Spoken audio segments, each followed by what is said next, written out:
ওয়াকফ সংশোধনী আইনের বিরুদ্ধে বিক্ষোভ হিংসা অব্যাহত। রাজ্যের মুসলিম অধ্যুষিত জেলা মুর্শিদাবাদের সুতি, শামসেরগঞ্জ সহ বিভিন্ন এলাকায় বিক্ষোভ প্রতিবাদের নামে দফায় দফায় ছড়িয়ে পড়ছে হিংসা। অবস্থা সামাল দিতে রাজ্য পুলিশ বিএসএফকে সঙ্গে নিয়ে অভিযানে নামে।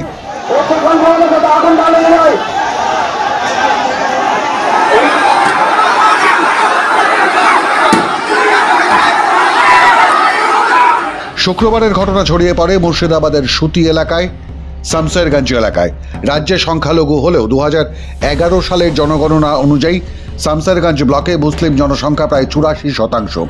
সুতি 1 এবং 2 নম্বর ব্লক এলাকায় মুসলিম জনসংখ্যা প্রায় 66%। ওয়াকফ সংশোধনী আইনের বিরোধিতা করতে গিয়ে বিক্ষোভকারীদের আক্রোশ শুধুমাত্র সরকারি সম্পত্তি ভাঙচুর বা নষ্ট করার পাশাপাশি আক্রমণের লক্ষ্যবস্তু করা হয় সংখ্যালঘু হিন্দুদের দোকান, বাড়ি, বাজার, শপিং মল।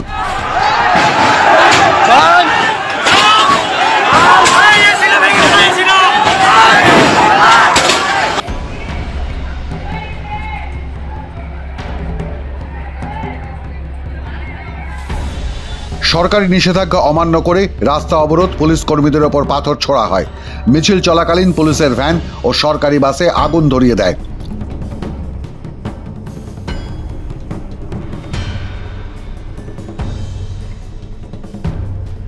বিক্ষোভকারীদের আক্রমণের হাত থেকে রক্ষা পায়নি সাধারণ পথ চলতি মানুষ, গাড়ি, যানবাহন।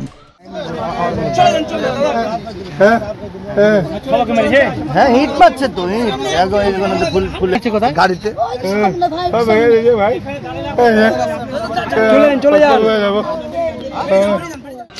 ঘটনায় 110 জনেরও বেশি ব্যক্তিকে গ্রেফতার করা হয়েছে বলে রাজ্য পুলিশের পক্ষ থেকে সংবাদ সংস্থা পিটিআইকে জানানো হয়েছে।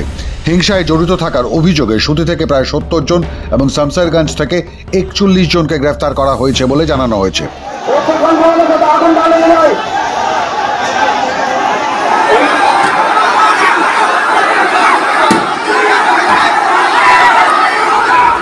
সংশোধিত ওয়াকফ আইন প্রত্যাহারের দাবিতে এদিন শুক্রবার সকাল থেকেই সুতি থানার সাজুর মোড় এবং শামসেরগঞ্জ থানার ধুলিয়ান মোড় এলাকায় অবরোধ শুরু করে কয়েক হাজার জনতা।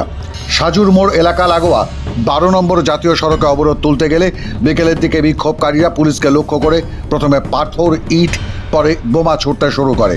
ইট পাথরের গায়ে বেশ কয়েকজন পুলিশ কর্মী ও পথচারী জখম হয় বলে স্থানীয় সূত্রে খবর। ডিউটি যেতে দিচ্ছে না এবং যে ডিউটি থেকে আসছে তাকেও বড় বড় ঢিল, পাথর এবং রড, যে ছেনি, নানা কিছু নিয়ে না মারধর করছে।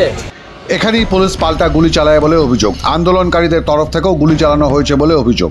সূত্রের খবর, গুলিবিদ্ধদের মধ্যে একজন 14 বছরের কিশোরও রয়েছে। তাকে মুর্শিদাবাদ মেডিকেল কলেজে নিয়ে আসা হয়। আহতদের নাম গোলাম মহিউদ্দিন শেখ 21 বছর, হাসান শেখ 14 বছর।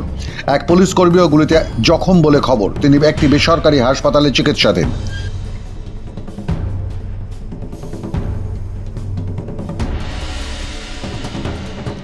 মারধর হয়ে গেছে, ওটা কোনো ব্যাপার নেই। এবার তারপরে যে লোকগুলো আবার আসছে, ওদেরকে ধরে ধরে মারছে, মাথা ফাটাছে। তারপরে কি লেগেছে? গুলি লেগেছে? এটা গুলি লেগেছে, দুটো গুলি করেছে। তবে এই বিষয়ে জেলার পুলিশ কর্তারা কোনো মন্তব্য করতে রাজি হননি। অন্যদিকে ধুলিয়ান মোড়ে বেসরকারি দুটি বাসে আগুন ধরিয়ে দেওয়ার পাশাপাশি বেশ কয়েকটি মোটর বাইকে ভাঙচুর চালায় বিক্ষোভকারীরা। পুলিশের একটি গাড়িতেও আগুন ধরিয়ে দেওয়ার অভিযোগ উঠেছে। সব মিলিয়ে শুক্রবারের পর শনিবারও থমথমে গোটা এলাকা। চলছে পুলিশ বিএসএফ টহলদারি। কি বলছে রাজ্য পুলিশ? রাজ্য পুলিশকে উদ্ধৃত করে সংবাদ সংস্থা পিটিআই জানাচ্ছে, সংশোধিত ওয়াকফ আইন প্রত্যাহারের দাবিতে বিক্ষোভে হিংসায় সবচেয়ে বেশি ক্ষতিগ্রস্ত মুর্শিদাবাদ জেলা। হিংসার ঘটনা ঘটেছে এমন এলাকায় বিএনএস 163 ধারা প্রয়োগ করা হয়েছে। ইন্টারনেট পরিষেবা স্থগিত রাখা হয়েছে। হিংসায় যুক্ত থাকার কারণে 110 জনের বেশি গ্রেফতার, 10 পুলিশ কর্মী আহত। সোশ্যাল মিডিয়ায় যে কোনো গুজবে কান দিতে নিষেধ করা হয়েছে। সুতি এবং শামসেরগঞ্জ এলাকায় রাজ্য পুলিশ ও বিএসএফ এর যৌথ টহল এখনো চলছে। মাধ্যম ব্যুরো রিপোর্ট।